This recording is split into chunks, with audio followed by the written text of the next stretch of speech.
आज के क्लास में एक नए चैप्टर का शुरुआत करेंगे हम लोग अपने कंपेयरिंग क्वांटिटीज के अंदर। चैप्टर का नाम होगा यूनिटरी मेथड। पिछले क्लास में हमारा जो फर्स्ट चैप्टर था रेशियो एंड प्रपोर्शन वो पूरा कंप्लीट हो गया। तो आज हमारा सेकेंड चैप्टर स्टार्ट होगा कंपेयरिंग क्वांटिटीज चैप्टर के अंदर यूनिटरी मेथड। ठीक है, और यूनिटरी मेथड में आपको याद होगा हम कितना चीज पढ़ने वाले हैं, दो चीज। एक होगा हमारा डायरेक्ट वेरिएशन और दूसरा होगा इनवर्स वेरिएशन। जैसा हम लोग पढ़े हुए थे, इंट्रोडक्शन में भी समझे हुए थे ना पहले वाले क्लास में, जो हम लोगों ने फ्लो डायग्राम बनाया था। तो यहाँ पे भी आज हम लोग फिर से दोबारा क्या कर लेंगे, एक छोटा सा फ्लो डायग्राम इसका भी बना लेंगे कि इसमें भी हम लोग कितना चीज पढ़ने वाले हैं, दो चीज। यूनिटरी मेथड में हम लोग पहला जो पढ़ेंगे वो होगा डायरेक्ट वेरिएशन। डायरेक्ट वेरिएशन को डायरेक्ट प्रपोर्शन भी बोला जाता है, ध्यान रखिएगा। डायरेक्ट वेरिएशन बोले या फिर डायरेक्ट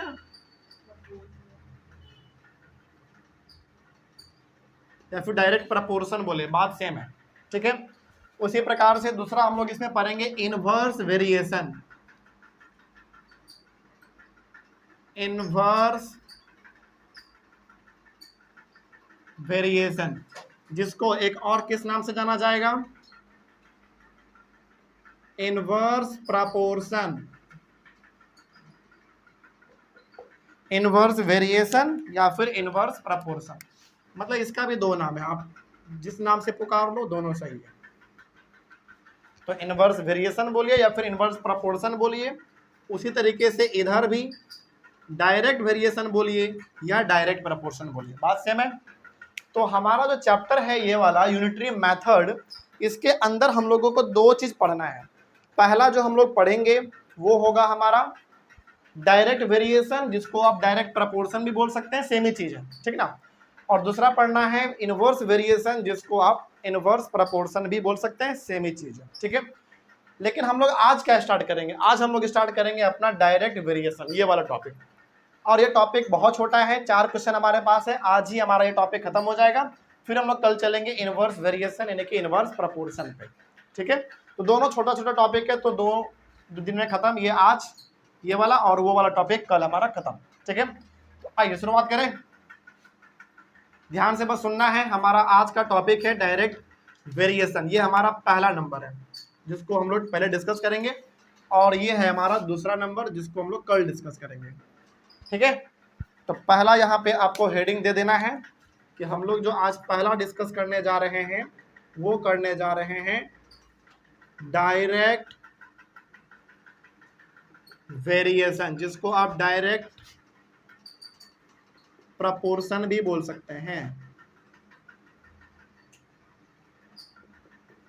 तो ये हुआ हमारा पहला टॉपिक जो हम लोग यूनिटरी मेथड चैप्टर के अंदर पढ़ेंगे। सिंपल है, आइए अब समझते हैं। अब थोड़ा सा रुकिए, लिखना बंद कर दीजिए, पहले समझिए चीजों को, क्योंकि एक बार समझ में आ जाएगा तो लिखना आप बाद में, मतलब लिख तो आप बाद में भी सकते हैं। देखो, सबसे पहले ध्यान रखना है कि यूनिटरी मेथड हम लोगों का दो पार्ट में बटा हुआ है। पहला डायरेक्ट वेरिएशन, जिसको आप डायरेक्ट प्रपोर्शन बोल सकते हैं। दूसरा पार्ट है इसका इनवर्स वेरिएशन, जिसको इनवर्स प्रपोर्शन भी बोला जा सकता है। सेम ही चीज होता है, कुछ अलग नहीं है। क्योंकि दो पार्ट है तो हम लोग इसको दोनों को अलग अलग पढ़ेंगे। पहला हम लोग पढ़ेंगे डायरेक्ट वेरिएशन, जो कि आज पढ़ेंगे, ठीक है। तो यहीं से आपका पहला वाला पार्ट स्टार्ट हुआ। अब देखो यार, पहले ना समझो कि डायरेक्ट वेरिएशन होता क्या है, क्योंकि यदि ये एक बार समझ में आ गया ना तो फिर आपके लिए कहानी बहुत आसान हो जाएगा, ठीक है। देखो सिंपल से समझिए, एक लॉजिक आपको समझाते हैं, ठीक है। समझिएगा बहुत ध्यान से। हमारे पास मान लेते हैं, सपोज करो मेरे पास ये 4 पेंसिल है, ठीक है। 4 पेंसिल है, एक पेंसिल का दाम है मान लो कितना, 5 रुपया। तो मान लीजिए कि हम गए स्टेशनरी वाले शॉप पे और हमने बोला भैया एक हमको पेंसिल दीजिए, तो उन्होंने हमको एक पेंसिल दिया। तो मेरे पास कितना पेंसिल आया, एक पेंसिल। तो यहाँ पे ना हम दो कैटेगरी बनाते हैं, एक कैटेगरी बनाते हैं पेंसिल का और दूसरा बना देते हैं प्राइस का, क्योंकि पेंसिल तो कुछ दाम में ही मिलेगा ना, फ्री में थोड़ी देगा वो, ठीक है। तो देखो हमको एक पेंसिल का जरूरत था, तो हम स्टेशनरी वाले दुकान पर गए हमने बोला कि हमको एक पेंसिल का जरूरत है, हमको पेंसिल दीजिए। तो एक पेंसिल हमको दे दिया, एक पेंसिल हमको मिला, हमने उसको कितना रुपया दिया, मान लीजिए 5 रुपया। पेंसिल का दाम कितना है, 5 रुपया। तो हमने एक पेंसिल लिया और उसको हमने दिया कितना, 5 रुपया। ठीक, हमने बोला कि नहीं, एक पेंसिल ना हम मेरे भाई के लिए भी लेके जाना है, तो एक पेंसिल और दीजिए। तो एक पेंसिल है वो हमको और दे दिया। अब हम उसको कितना देंगे, टोटल 10 रुपया देंगे। तो यहाँ पे हमारे पास पेंसिल कितना हो गया बताओ, 2 पेंसिल हो गया। तो अब हम उसको रुपया कितना देंगे, 10 रुपया देंगे। Very good. हम बोले कि नहीं यार, आने वाले समय में मेरा एग्जाम है, तो एक पेंसिल का जरूरत और पड़ेगा, तो एक पेंसिल और दे दीजिए। तो एक पेंसिल हमारे पास और आ गया। अब हमारे पास टोटल कितना पेंसिल आया, 3 पेंसिल आया। तो हम अब दुकानदार को कितना देंगे, 15 रुपया देंगे। तो यहाँ पे 3 पेंसिल हमको मिला और हमने दुकानदार को दे दिया 15 रुपये। अब फिर मेरे भाई का भी तो एग्जाम होगा, तो उसको भी एक एक्स्ट्रा पेंसिल चाहिए। तो एक पेंसिल हम और ले लिए। तो अब हम उसको कितना देंगे, दुकानदार को 20 रुपया देंगे। तो 4 पेंसिल मेरे पास आ गया टोटल, और दुकानदार को हमने टोटल कितना दे दिया, 20 रुपया दे दिया। अब देखो, इससे हम आपको समझाना क्या चाह रहे हैं। मेरे पास 4 पेंसिल तो आ गया, क्योंकि 4 चाहिए था, 4 हमारे पास पेंसिल आ गया। हमने दुकानदार को दिया कितना रुपया, कितना दिया हमने, 20 रुपया दिया। इसमें आपको एक चीज दिख रहा है कि जैसे जैसे आप पेंसिल का जैसे जैसे आप पेंसिल का नंबर बढ़ा रहे हैं, वैसे वैसे प्राइस भी बढ़ रहा है आपका, हाँ या ना। आपके पास एक पेंसिल था तो आपने 5 रुपया दिया। अब आपके पास 2 पेंसिल आ गया तो आपने 10 रुपया दे दिया। अब आपके पास 3 पेंसिल आ गया तो आपने 15 रुपया दे दिया। अब आपके पास 4 पेंसिल आ गया तो आपने 20 रुपया दे दिया। तो जैसे जैसे आपका पेंसिल का नंबर बढ़ रहा है, वैसे वैसे आपका प्राइस भी तो बढ़ रहा है। तो डायरेक्ट वेरिएशन क्या कहता है, डायरेक्ट वेरिएशन ये कहता है कि जब भी एक चीज बढ़ेगा तो दूसरा भी बढ़ेगा। तो बताइए, क्या यहाँ पे पेंसिल बढ़ा तो प्राइस भी बढ़ा कि नहीं बढ़ा, बिल्कुल बढ़ा। तो डायरेक्ट वेरिएशन ये कहता है कि एक चीज बढ़ेगा तो दूसरा भी ऑटोमेटिक बढ़ेगा, या फिर एक चीज घटेगा तो दूसरा भी ऑटोमेटिक घट जाएगा। अब देखो, जैसे मान लो हमारे पास 4 पेंसिल आ गया, तो 20 रुपया हमने उसको दिया। अब हमने बोला कि नहीं, एक पेंसिल हमको नहीं चाहिए, वापस कर लीजिए। तो अब मेरे पास कितना पेंसिल आ गया, 3 पेंसिल। अब हम उसको कितना देंगे, 15। फिर एक और वापस कर देंगे, तो अब मेरे पास कितना बचा, 2 पेंसिल। कितना देंगे अब, 10 रुपया। बस, मतलब जैसे जैसे आप देख रहे हैं कि एक बढ़ रहा है तो दूसरा भी बढ़ रहा है, एक घटा रहे हैं तो दूसरा भी ऑटोमेटिक घट जा रहा है। तो डायरेक्ट वेरिएशन आपको यही कहता है कि देखो यार, कोई भी आपके पास जब 2 चीज रहे ना, तो उसमें हमेशा क्या होगा, यदि एक चीज पहला कुछ बढ़ेगा तो दूसरा भी ऑटोमेटिक बढ़ेगा, या फिर पहला चीज कुछ घट जाएगा तो दूसरा भी ऑटोमेटिक घट जाएगा। तो पेन वाले पेंसिल से पेंसिल वाले एग्जांपल से समझ में आ गया होगा। जैसे जैसे आप पेंसिल का नंबर बढ़ाते जा रहे हैं, प्राइस भी आपका क्या होता जा रहा है, बढ़ता जा रहा है। तो क्या हम बोल नहीं सकते हैं कि एक चीज जैसे जैसे बढ़ेगा दूसरा भी वैसे वैसे ही बढ़ेगा, या फिर पहला को घटाओगे तो दूसरा भी अपने आप घट जाएगा। तो सब कुछ भूल जाओ, डायरेक्ट वेरिएशन में केवल एक स्टेटमेंट याद रखना है कि एक चीज बढ़ेगा तो दूसरा भी बढ़ेगा, एक चीज घटेगा तो दूसरा भी घटेगा, याद रहेगा, बस सिंपल है। अब इसको बनाने के लिए डायरेक्ट वेरिएशन का एक छोटा सा फॉर्मूला होता है। फॉर्मूला क्या है उसका, देख लेते हैं। देखो, इसका एक छोटा सा फॉर्मूला है। इसका फॉर्मूला है x1 by y1 equals to x2 by y2। यही इसका फॉर्मूला है, बस। अब सर ये क्या है, इसका कैसे इस्तेमाल होगा, इसमें x1 क्या है, y1 क्या है, x2 क्या है, y2 क्या है, सब बताएंगे। अभी फिलहाल आप इसको लिख लीजिए, ठीक है ना। इसका इस्तेमाल कैसे होता है ये हम लोग अभी डिस्कस करेंगे, लेकिन अभी फिलहाल इसको लिख लीजिए। तो डायरेक्ट वेरिएशन में आपको 2 ही बात बस ध्यान रखना है। पहला ये कि डायरेक्ट वेरिएशन में जब भी कोई एक चीज बढ़ेगा तो दूसरा ऑटोमेटिक बढ़ेगा, या फिर कोई पहला चीज घटेगा तो दूसरा भी ऑटोमेटिक हमारा घट जाएगा। ये पहला आपको ध्यान रखना है। दूसरा चीज, डायरेक्ट वेरिएशन में आपको ये वाला फॉर्मूला ध्यान में रखना है। क्या ध्यान रखना है, ये फॉर्मूला ध्यान में रखना है, x1 by y1 equals to x2 by y2, simple, ठीक। चलिए अब समझते हैं कि इसका इस्तेमाल कैसे करेंगे और इसमें सवाल कैसे बनता है। तो आइए शुरुआत करते हैं इसका। देखिए, ये मिटा दे, समझ में आ गया। तो डायरेक्ट वेरिएशन में एक चीज बढ़ेगा तो दूसरा भी ऑटोमेटिक बढ़ेगा, या फिर एक चीज घटेगा तो दूसरा भी ऑटोमेटिक घट जाएगा। अब इसका ना आपको रोल समझाते हैं कि कितना ज्यादा ये हमारे एवरीडे लाइफ में काम आता है, रोजमर्रा की जिंदगी में इसका बहुत ज्यादा इस्तेमाल होता है। तो सवाल जब हम आपको यहाँ पे बना रहे होंगे ना, तो हमारा मेन मोटिव केवल आंसर निकालना नहीं होगा, सवाल में क्या कहना चाह रहा है उसको समझना भी होगा। ठीक है, समझते हैं, देखो क्या लिखा हुआ है। If the cost of 9 toys is ₹333, 9 खिलौने का दाम कितना है? 333। मतलब कि हम यदि 9 खिलौना खरीदते हैं तो हम दुकानदार को कितना देते हैं? 333 रुपीज देते हैं। Find the cost of 16 such toys, तो बताइए यदि हम 16 खिलौना खरीदेंगे तो कितना देना पड़ेगा। तो अब मेरे हिसाब से ना आप लॉजिक लगाइए, पहले सवाल पे हम लोग आएंगे, कैसे बनेगा वो सब देखेंगे, लेकिन लॉजिक लगाइए जरा।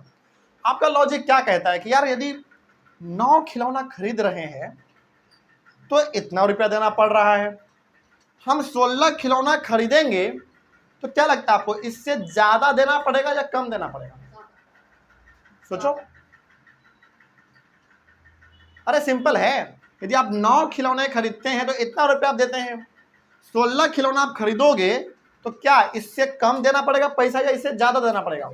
ज्यादा। सिंपल सी बात है ना, कितना ज्यादा वही तो निकालना है हमको। तो तरीका क्या होगा, अब देखो हर सवाल में ना आपको 2 चीज ढूंढना है, 2 चीज ढूंढना है। तो बताइए इस सवाल में किन 2 चीज के ऊपर बात किया जा रहा है? पहला टॉयज के बारे में बात हो रहा है और दूसरा उसका पैसा यानी उसका प्राइस के बारे में बात हो रहा है। तो हर सवाल में आपको 2 चीज हर बार ढूंढना है कि किसके बारे में बात हो रहा है। जैसे हमने अभी आपको एग्जांपल दिया था यहाँ पे, तो एक तरफ हमारा क्या था, पेंसिल, एक तरफ था प्राइस। तो जब भी डायरेक्ट का सवाल हो या इनवर्स वेरिएशन का सवाल हो, हर बार आपको कितना चीज ढूंढना है? 2 चीज ढूंढना है। देखना है कि इन सवाल में किन 2 चीज के बारे में बात हो रहा है। तो आप जरा खुद सोच के बताइए कि इस वाले सवाल में किन 2 चीज के बारे में बात हो रहा है। एक बात हो रहा है कि खिलौना कितना है और दूसरा बात हो रहा है कि उसका प्राइस कितना है। तो इस वाले सवाल में 2 चीज क्या निकला हमारा, खिलौना निकला और प्राइस निकला। तो अब आइए हमारा मेन सवाल यहां से बनेगा। देखो इसमें ना बेसिकली आपको बनाना है एक टेबल। तो ऊपर आप लिख सकते हैं टॉयज, अभी आपको समझाएंगे, और नीचे लिख सकते हैं आप उसका प्राइस। ओके, समझ में आ रही है बात?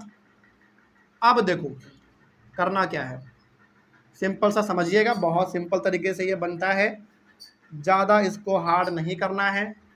जितना ज़्यादा कॉम्प्लिकेट करेंगे दिक्कत आप ही को होगा। देखो ऊपर में हमने लिखा टॉयज और नीचे में लिखा हमने प्राइस। क्या जरूरी है कि सर पहले टॉयज के बारे में बात हुआ है तो पहले टॉयज लिखेंगे, प्राइस के बारे में बाद में बात हुआ तो बाद में लिखेंगे उसको नीचे? जरूरी है? नहीं, कोई जरूर नहीं है। इसको आप ऊपर कर दो उसको नीचे कर दो, कोई फर्क नहीं पड़ेगा। तो बताइए सबसे पहले लिखना कैसे होता है वो समझो। हमारे पास पहली बार टॉयज कितने हैं?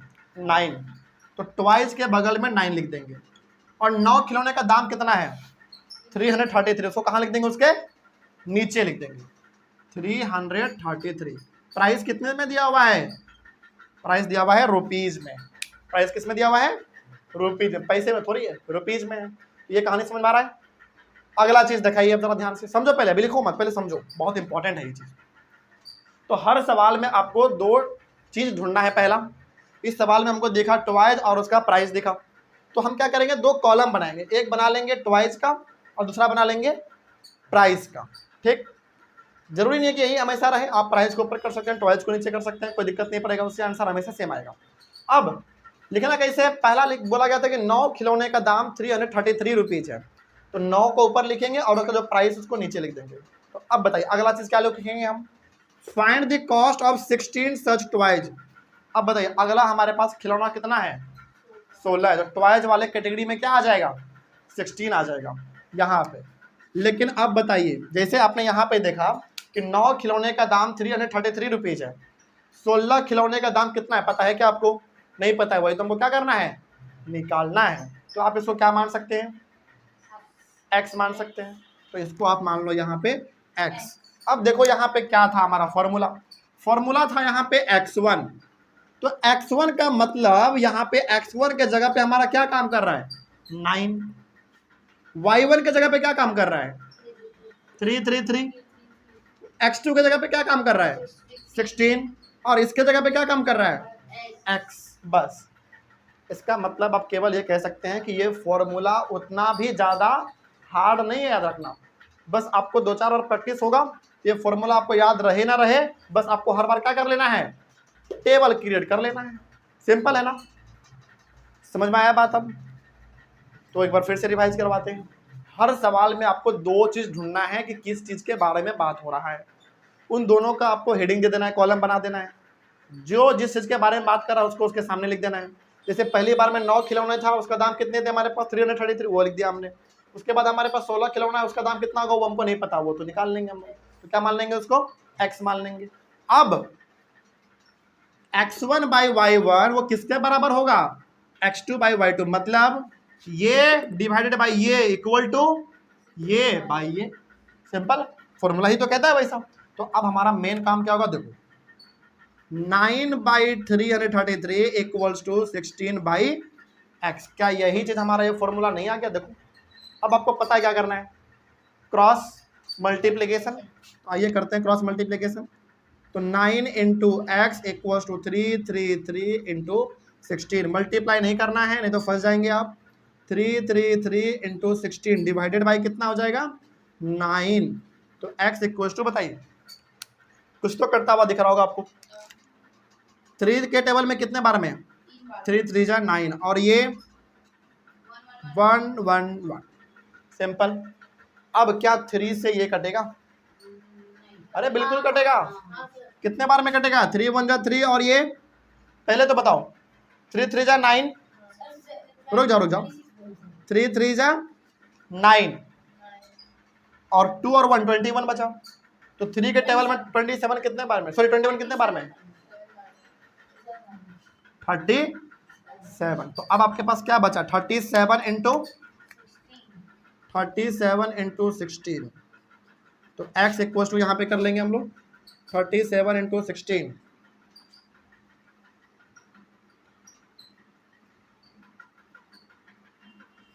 2 9 और 5 592 ये आ गया हमारा x का वैल्यू। तो बताइए ये क्या निकला हमारा, बताइए तो जरा फटाक से। ये निकला 16 खिलौने का प्राइस। ठीक है, तो लास्ट में एक स्टेटमेंट लिख देंगे, hence the price of 16 toys is rupees कितना 592। तो अब जरा समझो क्या ये सवाल हमारे प्रैक्टिकल लाइफ से जुड़ा हुआ है कि नहीं है। देखिए जरा ध्यान से, एकदम सिंपल तरीके से समझना। ठीक है, देखो 9 खिलौने का दाम 333 रुपीज है, तो ऑब्वियस ये बात है 16 खिलौने का दाम इससे तो ज़्यादा ही होने वाला है। तो क्या ज़्यादा आया, बिल्कुल आया। बस समझ में आ गया बात। अब तो डायरेक्ट वेरिएशन का सवाल ऐसे ही बनेगा हमेशा। तो क्या निकालना आपको, हर बार 2 चीज़ पता करना है, किसके बारे में बात हो रहा है, उसके बाद कॉलम बना के उसके सामने वैल्यू लिखते जाइए बस। तो इसको जल्दी से लिखिए, फिर चलते हैं अगला क्वेश्चन हमारा 2 नंबर। हो गया सबका, आगे बढ़े।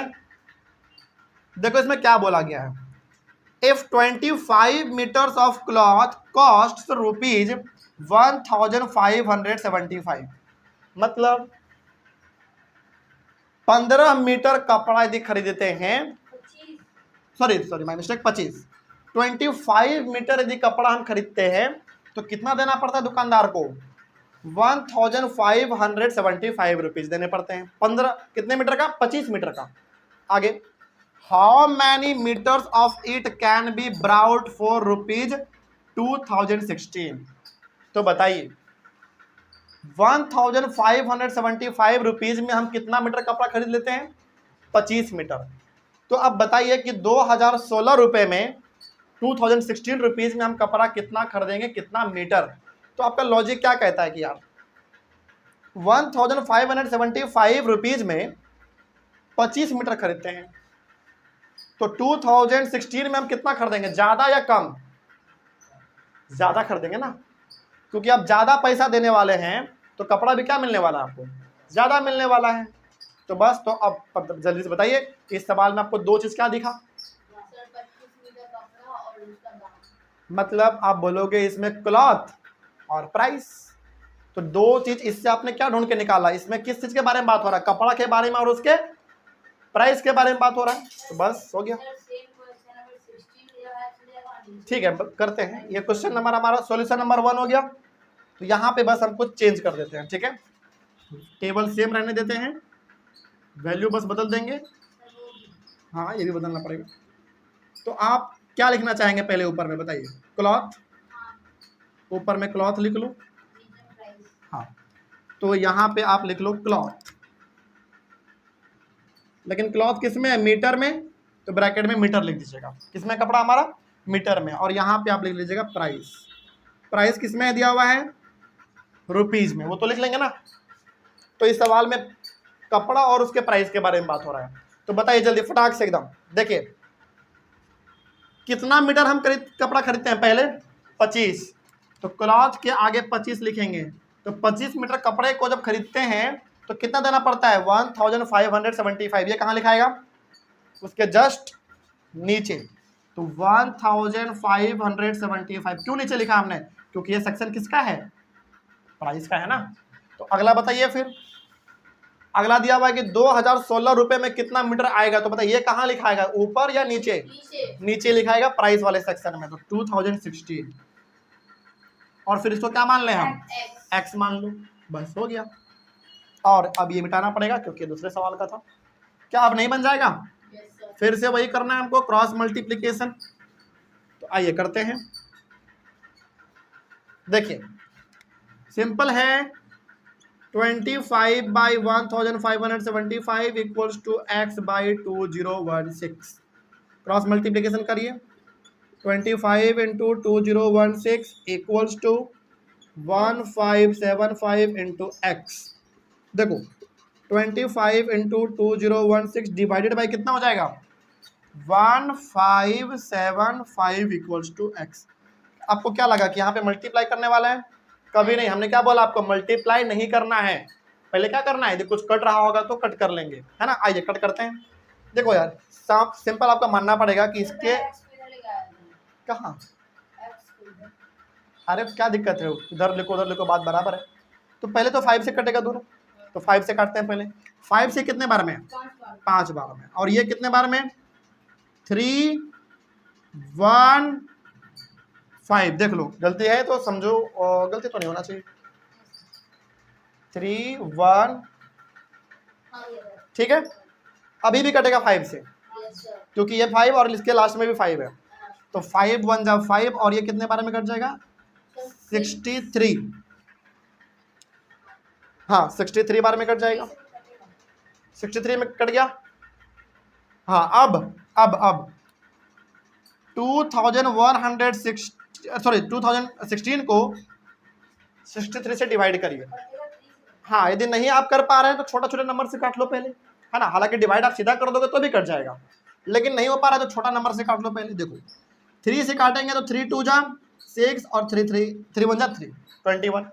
यानी कि यदि आप इसको 3 से काटोगे 20 बार में कटेगा 21। और इसको 3 से काटो कितने बार में? पहला तो 6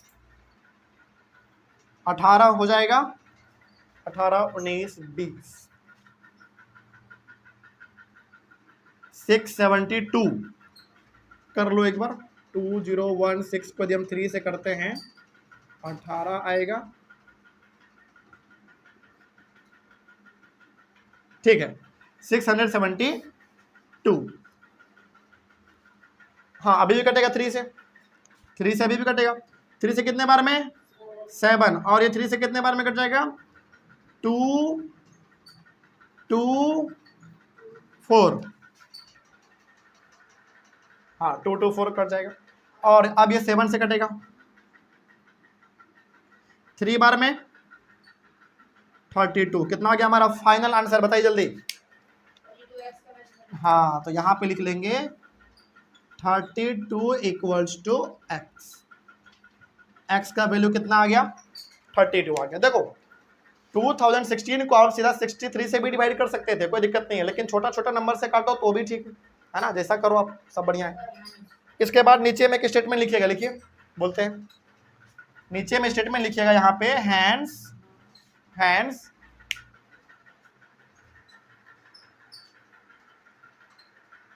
हाँ क्या था, क्या पूछा गया था, हाउ मेनी मीटर्स, ठीक है लिखिए, हैंड्स 32 मीटर्स ऑफ क्लॉथ, जल्दी से, hence 32 metres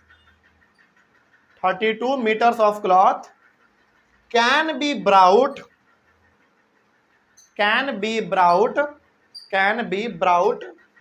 B-R-O-U-G-H-T can be brought for rupees 2016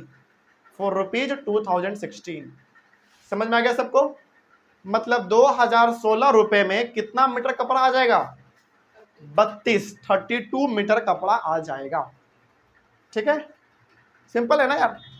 यदि 1575 रुपीज में 25 मीटर कपड़ा आ रहा है तो 2016 रुपए में क्या आने वाला है? कपड़ा कम या ज्यादा? ज्यादा, तो आ गया ज्यादा हमारा, है ना। चलिए हो गया। तो ऐसा ही बनेगा, हर सवाल ऐसा ही बनेगा इसमें। आगे बढ़े तो क्वेश्चन नंबर 3 को पढ़िए। तो क्या आप समझ पा रहे हैं क्वेश्चन नंबर 3 को? देखो क्या बोला गया है। अच्छा पहले पढ़िए, हम तब तक इसको मिटाते हैं इसमें, ठीक है मिटाते हैं, तब तक पढ़ो जरा क्या बोला गया है।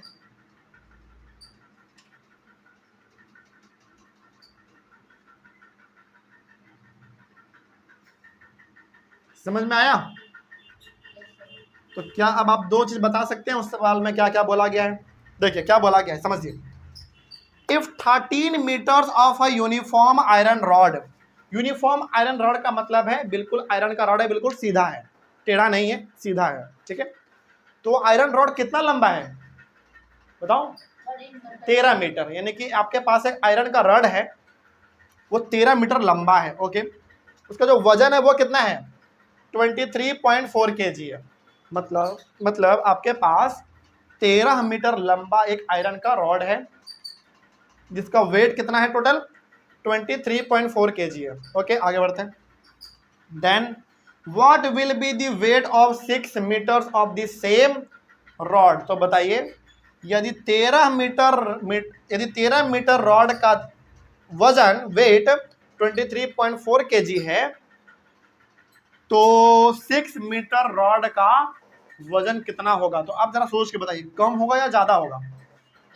कम होगा, क्योंकि हमारा जो रॉड है वो छोटा है ना, तो उसका वजन भी क्या होगा? छोटा होगा, कम होगा। तो अब यहां से आप दो चीज बताइए किसके बारे में बात हो रहा है?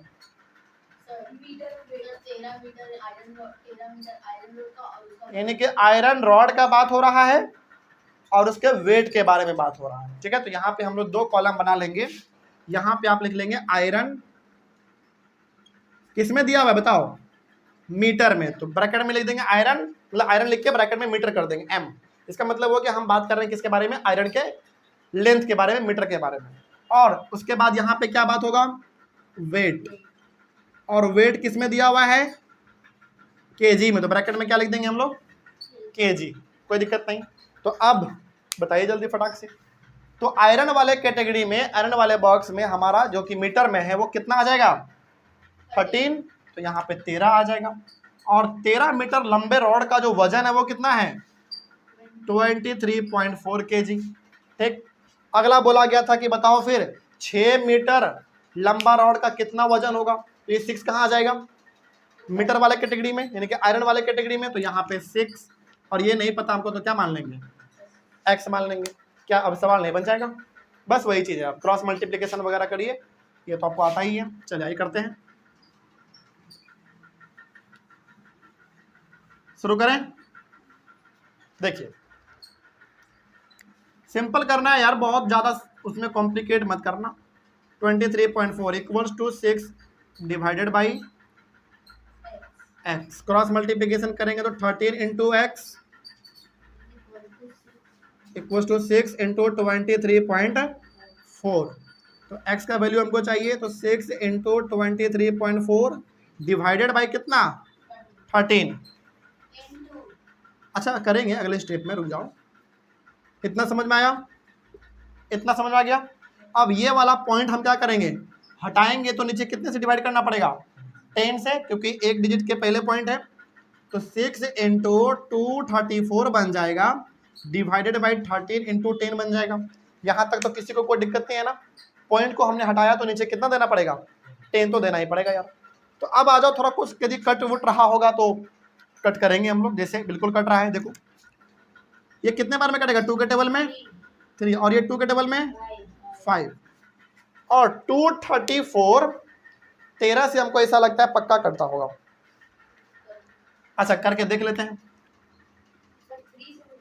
रुक जाओ आराम से। 13 से ना एक ही बार में लगे तो 0 1 बिल्कुल। 13 के टेबल में कितने बार में आता है, 8 बार में। 13 8 जा होता है 104, यानी कि 18 बार में पूरा कैंसिल। ठीक, तो इसको पूरा पूरा काट लो कितने बार में, 18 बार में। अब तो कुछ नहीं कटने वाला है ना। तो अब उसके बाद यहाँ पे आ जाना थोड़ा, आपके सामने अब बचा x इक्वल्स टू कितना, 3 इंटू 18 डिवाइडेड बाई 5। तो 18 3 जा 54 बाई 5। तो अब इसको सिंपली आप डिवाइड करो और आंसर लेकर आओ। 54 को डिवाइड कर दीजिए 5 से, तो यार पहली बार तो एक ही बार में लग जाएगा, उसके बाद फिर 0 देंगे, फिर पॉइंट। हाँ ठीक है, कितना आ जाएगा यहाँ पे 4 और ये 0, 8 बार में कितना हो गया 10.8। ठीक है, तो यहाँ पे 10.8, बस ये हो गया हमारा x का वैल्यू। अब एक बात समझिए पहले, हम वो तो गया अब, लेकिन समझ लो पहले। देखो यार सिंपल सा बात है, क्या बात है हमारा, यदि 13 मीटर लंबा रॉड है तो उसका वजन 23.4 kg है। तो यदि 6 मीटर लंबा रॉड होगा तो उसका वजन कितना आ गया, 10.8, जो कि कम है, आना भी चाहिए था कम हमारा, क्योंकि रॉड क्या है, छोटा है ना। तो ये हो गया हमारा। तो इसके नीचे आप एक स्टेटमेंट लिखेंगे, हैंड्स लिखिए, हम बोलते हैं हैंड्स लिखिए,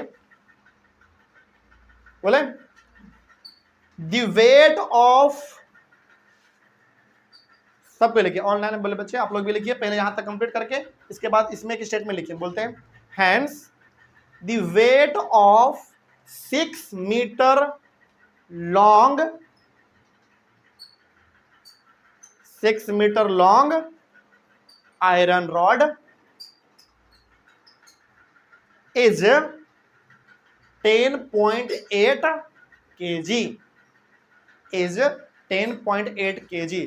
क्या लिखा आपने, hence the weight of 6 metre long iron rod is 10.8 kg। बस हो गया, इतना तो पूछा गया था इसमें। आगे बढ़े, चलिए नेक्स्ट। इस वाले को थोड़ा हम आपको होमवर्क देते हैं, देखते हैं आप बना पाते हैं कि नहीं। आइए थोड़ा पहले देखते हैं क्या क्या इसमें बात हुआ है। हाँ पहले सवाल को समझते हैं, फिर इसमें कुछ हम लोग बात करेंगे। देखो क्या बोला गया है, the length of the shadow of a 3 metre high pole at a certain time of the day is 3.6 metre. मतलब क्या हुआ इसका, देखो एक बार फिर से समझो, नहीं समझ में आना स्टेटमेंट दोबारा पढ़ लीजिए, कोई दिक्कत वाली बात नहीं है। ठीक है, देखो the length of the shadow, shadow का मतलब क्या होता है, परछाई, है ना। तो परछाई का जो लेंथ है वो कितना है, अच्छा एक मिनट, नहीं, the length of the shadow of a 3 metre high pole, एक पोल है हमारा, वो पोल का जो हाइट है वो कितना है, 3 मीटर। मतलब कि एक पोल है आपके पास, उस पोल का जो हाइट है वो 3 मीटर है, और वो पोल जो जमीन में परछाई बनाता है वो कितने मीटर का बनाता है, 3.6 मीटर का बनाता है। मतलब आपके पास बताइए पोल का हाइट कितना है, मान लो मेरा ही हाइट 3 मीटर है, सपोज करो हम पोल हैं, तो हम जमीन पे परछाई कितने मीटर का बना रहे हैं, 3.6 का। ठीक है, तो एक पोल है 3 मीटर का, उसका पोल का हाइट जो वो 3 मीटर है, और वो परछाई जो बना रहा है, अपना जो शैडो बना रहा है जमीन पे, वो 3.6 मीटर का बना दे रहा है। तो what is the height of another pole, तो दूसरा पोल का बताइए क्या हाइट होगा, whose shadow is that at that time is 54 metre long. तो देखिए एक 3 मीटर का पोल जो परछाई बनाता है वो 3.6 मीटर का बनाता है। तो बताइए फिर, अब आपके पास दूसरा जो शैडो है वो 54 मीटर लंबा है, मतलब जमीन पे जो परछाई बन रहा है वो 54 मीटर लंबा परछाई बन रहा है। तो बताइए पोल छोटा रहा होगा या बड़ा रहा होगा? छोटा। अरे बड़ा रहा होगा ना, पोल बड़ा होगा तभी तो परछाई भी बड़ा बनेगा। जैसे इसमें पोल 3 ही मीटर का था तो परछाई भी कितना बन रहा है? 3 के आसपास बन रहा है, 3.6। अब परछाई बन रहा है 54 मीटर लंबा, तो पोल भी क्या रहा होगा? बहुत बड़ा रहा होगा। हाँ जो भी रहा होगा, लेकिन पोल तो बहुत बड़ा रहा होगा ना, इस वाले से तो यार पक्का बड़ा ही रहा होगा। तो अब बताइए इसमें हमारा क्या दो चीज दिख रहा है आपको? एक दिख रहा होगा पोल का लेंथ और दूसरा दिख रहा होगा आपको शैडो का लेंथ। सिंपल है। तो पहला पोल और दूसरा शैडो, और दोनों किस में है? मीटर में। तो यहां पे हम लोग फिर से दो कैटेगरी बनाएंगे अपना।